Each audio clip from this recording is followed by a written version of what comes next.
The ink beneath the throne. A city built on paper and stone.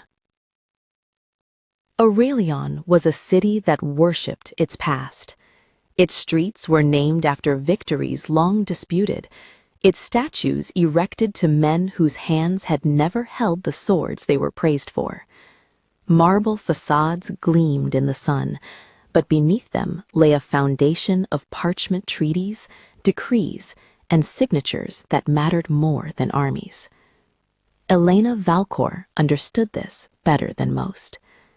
She had been raised among documents rather than people, her father a minor archivist who taught her that history was not truth, but power preserved. When the fever took him, Elena inherited his position in the Grand Archive, a vast labyrinth of dust and candlelight beneath the royal palace. There, history breathed quietly, waiting to be misread. By day, Elena copied edicts from ministers who barely glanced at them. By night, she answered to no one but her conscience, reading what others feared to see. The archive was full of ghosts, erasures, overwritten names, seals applied where ink should never have dried. It was in the oldest wing, among charters dating back to the city's founding, that she first saw the wound in Aurelion's history. A treaty of unification bore a royal seal too fresh for its age. Under lamplight, Elena noticed the faint scrape of a blade where words had been removed. Someone had not simply rewritten history, they had excised it. She did what all cowards and all guardians do. She hid the truth and called it preservation. The man from the north. Lucien Armand arrived in winter, when the river froze and the city spoke in whispers. He was appointed chancellor with unusual haste, bypassing older candidates whose loyalty was unquestioned, but whose minds were dull. Lucien was neither dull nor easily trusted. He spoke with the calm confidence of a man accustomed to danger. His eyes lingered on people as if weighing them against invisible scales.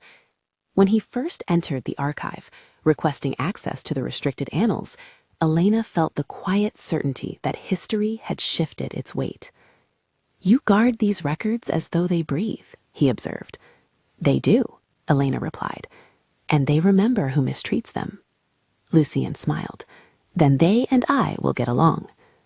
Their conversations became an intellectual duel.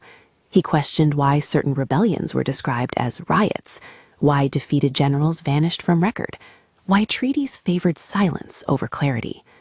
Elena defended tradition, even as her own doubts sharpened. What unsettled her most was not his questions, but how closely they echoed her own. Love in the margins. Affection did not announce itself. It arrived quietly, like ink seeping into parchment. Lucien lingered longer each evening. Elena found herself waiting for his footsteps among the stacks. They spoke of philosophy, of whether peace justified lies, of whether nations, like people, deserved the truth even when it wounded. One night, during a storm that rattled the palace windows, Lucien confessed what he truly sought. "The throne is illegitimate," he said softly, "and someone in this city knows it." Elena's breath caught. She looked away, focusing on the flicker of candlelight.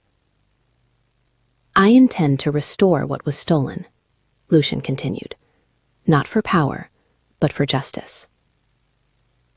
Justice. The word weighed heavily between them. Their first kiss tasted of fear and inevitability. Love, Elena realized, was simply another form of treason when history was at stake. Bloodlines and betrayals. The truth emerged in fragments. Lucien was not merely a reformer. He was the last living descendant of House Serene, the original rulers erased after the founding treaty was altered. His family had been hunted, scattered, silenced. "I do not want the throne," he told her, "but the lie must end." Elena finally showed him the document she had hidden for years. His hands trembled as he read the scraped clauses, the stolen name. "You knew," he whispered. "Yes. And you let the lie stand." "Yes." The silence between them shattered something irrevocable. V. The night history turned. On the eve of the Founders' Jubilee, when crowds gathered and banners flew, Lucian prepared to reveal the truth. The city would burn with unrest. Soldiers would choose sides. Blood would follow ink. Elena stayed awake until dawn, staring at the document that could end a dynasty. At sunrise, she made her choice.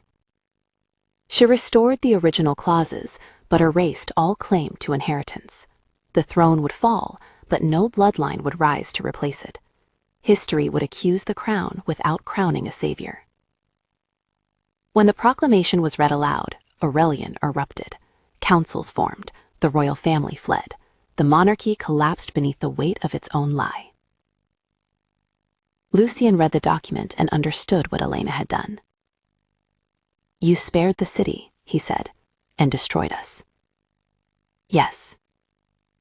They did not touch again. VI. What remains? Lucian left before the first council convened. His name would fade once more, swallowed by the same silence that had once erased his ancestors. Elena stayed. Years later, she would write the official chronicle of Aurelian's fall. Scholars would praise its balance, its restraint, its clarity. None would know what she left unsaid. History would remember a revolution born of truth. It would forget the love that made it possible.